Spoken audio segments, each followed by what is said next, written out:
Bismillahirrahmanirrahim. Assalamualaikum warahmatullahi wabarakatuh. Okey, hari ini hari Selasa. Kita akan melihat perkembangan semasa di elektronik akhbar kita, iaitu Utusan Borneo pada hari ini, iaitu hari Selasa pada 24 Mac 2020 bersamaan 29 Rejab 1441 Hijrah.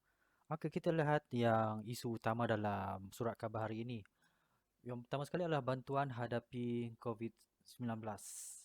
Kerajaan umum pakej bantuan khas Sarawakku sayang melibatkan peruntukan 1.154 bilion ringgit. Kerajaan negeri semalam mengumumkan pakej bantuan khas Sarawakku sayang melibatkan peruntukan berjumlah kira-kira 1.154 bilion. Dari Ketua Menteri Datuk Patigi Abang Johari Tun Openg berkata, pakej bantuan khas ini merupakan inisiatif kerajaan negeri bagi mengurangkan kesan penularan COVID-19 ke atas ekonomi dan melindungi kesejahteraan rakyat. Kita tahu bahawa ekonomi dunia tidak menentu dan dengan adanya COVID-19 ia sudah tentu membimbangkan lagi keadaan. Sebab itu kerajaan negeri telah mengenal pasti bantuan yang kita namakan pakej bantuan khas Sarawakku Sayang, fokus kepada mengurangkan kesan COVID-19 dan melindungi kesejahteraan rakyat. Ya, terima kasih kepada Ketua Menteri kerana mengumumkan pakej bantuan khas Sarawakku ini untuk semua warga Sarawak di seluruh Sarawak, ya, agar kita dapat mengurangkan kesan COVID-19 dan melindungi kesejahteraan rakyat. Ini adalah salah satu cara insentif untuk membantu negeri Sarawak ke arah yang lebih baik dan menjauhi dan membantras COVID-19. Kemudian diumumkan juga pencarum KWSP boleh keluar RM500 sebulan. Putrajaya, pencarum kumpulan wang simpanan pekerja berumur bawah 55 tahun dibenam membuat pengeluaran daripada akaun dua masing-masing bermula 1 April depan bagi meringankan beban mereka ketika menghadapi cabaran COVID-19. Perdana Menteri berkata inisiatif pengeluaran air lestari itu dijangka memanfaatkan sehingga 12 juta ahli KWSP dengan jumlah pengeluaran yang dianggarkan bernilai 40 bilion ringgit. Dan dia mengatakan saya berharap inisiatif dan juga pengurangan kadar kecerman KWSP pekerja sebanyak 4% yang berkuat kuasa pada April 2020 akan membolehkan pekerja mempunyai lebih wang dalam poket masing-masing untuk membeli keperluan harian. Jadi gunakanlah uh, wang semua untuk pencarum KWSP boleh gunakan RM500 dan RM500 sebulan untuk tempoh selama 12 bulan. Ini penting untuk semua kita yang bekerja dan juga untuk kita menghadapi bencana COVID-19 ini. Dengan adanya bantuan kita boleh mengeluarkan mencarum wang KWSP ini, kita boleh melakukan sesuatu yang terbaik untuk kita di rumah. Okey, kita lihat berita yang lain. Bot nelayan rempuh dinding bumbung rumah. Oh, kenapa pula ni? Di Miri, tersadai. Sebuah bot nelayan tersadai di dinding rumah dalam kejadian kampung Wireless Miri tengah malam kemarin. Sebuah keluarga nyaris maut apabila sebuah bot nelayan tiba-tiba merempuh bahagian dinding bumbung rumah mereka dalam kejadian berlaku di kampung Wireless di sini tengah malam kemarin. Oh, macam-macam hal. Okey, COVID-19 cetus rusuh di penjara Colombia, 23 maut. National Sodas bantu pemuzik baru yang terjejas. Okey, kita yang lain pula. Mayat lelaki warga India ditemui di tebing sungai. Satu mayat lelaki warga India ditemui di tebing sungai Sarawak Bintawak di sini semalam dan dari hikmat khas pasukan bomba mengangkat mayat mangsa sebelum diserahkan kepada polis. Kalau ingin mengetahui tentang tersebut, anda boleh lanjutkan belilah newspaper Utusan Borneo pada hari ini. Kita lihat muka surat yang seterusnya. Okay, muka surat kedua, kita lihat lelaki pecah masuk pencawang elektrik ditahan. Alah, macam-macam orang tengah nak kurangkan masalah COVID-19 yang dia buat kerja lain pula. Lelaki pecah masuk pencawang elektrik ditahan. Suspek bersama dua rakan yang berjaya melarikan diri menceroboh pencawang di Jalan Sungai Maong Ulu. Seorang lelaki ditahan selepas didapati memecah masuk sebuah pencawang elektrik 30 kilowatt. Tak tahu nak sebut. Di Jalan Sungai Maong Ulu pada 19 Mac lalu. Oh ya, dalam kejadian itu pasukan keselamatan Sarawak melakukan pemeriksaan selepas menerima maklumat daripada orang awam yang melaporkan 3 lelaki memecah masuk ke dalam kemudahan tersebut. Jadi bukti yang mereka ambil adalah sebahagian kabel yang ditemui pasukan keselamatan Sarawak Energy. Hai, macam-macam. Oh juga, okey. Wanita hilang di kawasan hutan dijumpai selamat. Seorang wanita yang dilaporkan hilang di kawasan hutan Serayan Baru, Sematan Lunduk semalam dijumpai selamat. Oh, macam mana dia boleh hilang Kita baca dekat newspaper nanti. Lelaki ditangkap mengamuk, khianat, direman. Seorang lelaki ditangkap kerana mengamuk dan melakukan khianat, diperintah Mahkamah Magistrate di sini direman 4 hari untuk membantu siasatan lanjut polis. Macam-macam. Rumah terbakar, sekeluarga tinggal sehelai sepinggang di Sarike. Sebuah keluarga yang tinggal berhampiran rumah Anong, Sungai Sibau Sarek di sini tinggal sehelai sepinggang setelah kediaman mereka terbakar tengah malam kemarin.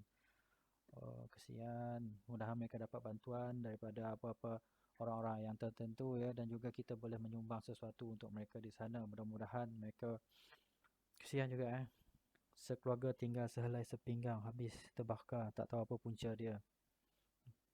Dan berapa kerugian ditanggung oleh mangsa masih dalam siasatan. 3 lelaki disyaki terlibat pecah rumah di Reman 6 hari. Ada pula di Miri ni. Kemudian di Miri, Dadah, seorang wanita dan lelaki dicekup di bilik hotel kerana disyaki memiliki dan menggunakan dadah berbahaya tanpa kebenaran pihak berkuasa. Selain itu dikapit petani maut, motosikal ditunggangnya terbabas. Oh, macam-macam hari ni.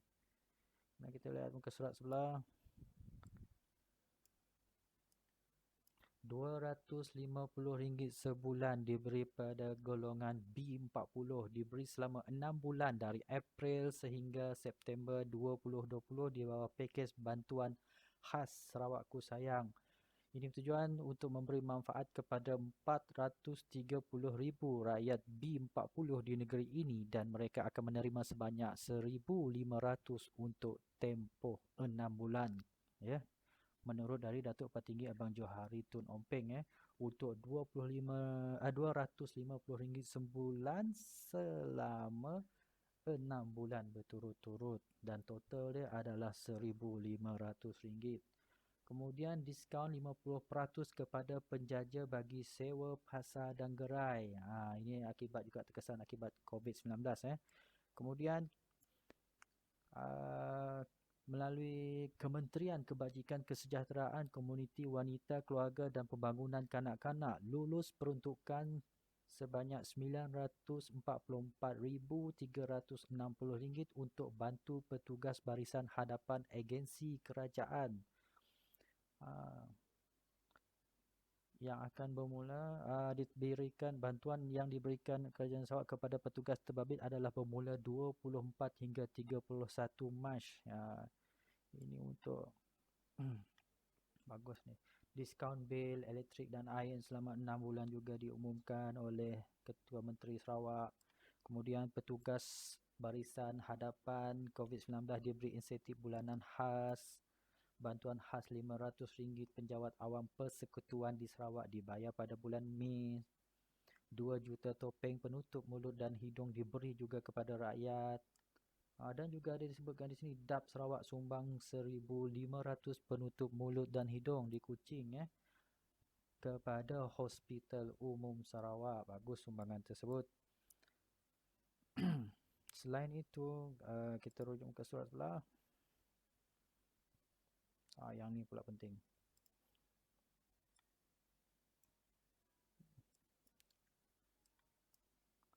Okey, benarkan pekerja berehat sewaktu tempoh PKP.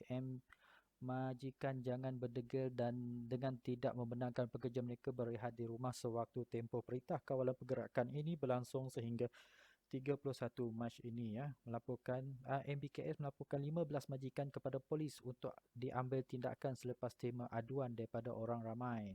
Majikan semua, anda mempunyai keluarga, pekerja anda juga mempunyai keluarga, belajar untuk menyayangi pekerja dan anda bukan untuk pentingkan diri sendiri seperti dikatakan Datuk Wong Hong Seng Okey, kemudian tahap pematuhan PKP penduduk penampang tinggi. Bagus, keluar akaun 2 KBSP, netizen beri reaksi berbeza. Nanti kamu baca sendiri Sarawak merekodkan 2 lagi kes kematian akibat COVID-19. Aduh, ada juga. Ini yang kita tak mau dengar, tapi apa boleh buat. Yang penting kita harus ikut perintah kawalan pergerakan ini agar kita boleh membasmi dan terus memusnahkan COVID-19. Operasi Bot Express penumpang bot laju seluruh negeri ditangguh. Lain berita. Bantuan ATM tingkatkan sekatan jalan raya. Polis laksana sekatan di 65 lokasi di seluruh Sarawak sempena penguatkuasaan PKP. Kemudian penduduk Dun Repok digesa mematuhi PKP oleh Datuk Sri Huang Tiong Si menggesa penduduk kawasannya agar terus mematuhi PKP. Kemudian kerajaan diminta pertimbang Dr. Zulkifli bantu perangi COVID-19. Kemudian COVID-19 tidak boleh berjangkit menerusi derma pemindahan darah. Itu perlu kita tahu juga. IPG Miri terima bantuan makanan daripada Food Bank KPDN HEP iaitu Kementerian Perdagangan Dalam Negeri dan Hal Ehwal Pengguna untuk keperluan guru pelatih Institut Pendidikan Guru di Jalan Bakam di sini semalam. Tahap kesedaran masyarakat semakin meningkat di Seri Aman. Okay, kita lihat seterusnya. Bekalan asas mencukupi sepanjang PKP. PKP tidak mustahil dilanjutkan beberapa minggu lagi. Ini boleh terjadi jika rakyat masih berdegil, ambil ringan serta tidak mematuhi pelaksanaan PKP. Diharap kadar kes terus menurun dan rantaian jangkitan COVID-19 dapat kita putuskan dengan masing-masing tidak keluar rumah serta mematuhi PKP. Ini sangat penting dari Pengurusi Parti Rakyat Bersatu Sarawak.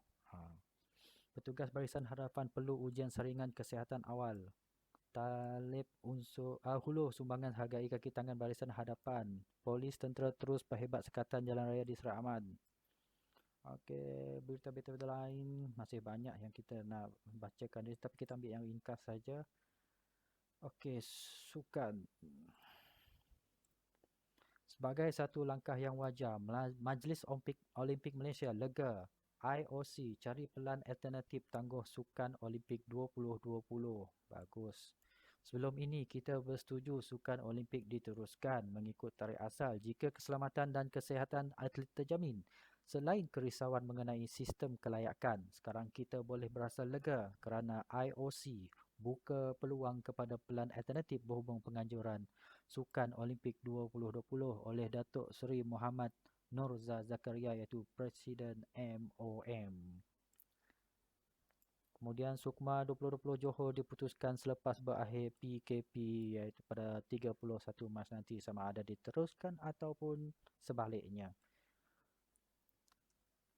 Pasukan Hentam Ja muncul juara pertandingan bowling KASUS 2020 iaitu Bowling Carnival Sukan Sebekas 2020. Anjuran Pertubuhan Belia Kebangsaan Bersatu Sarawak Zon Utara.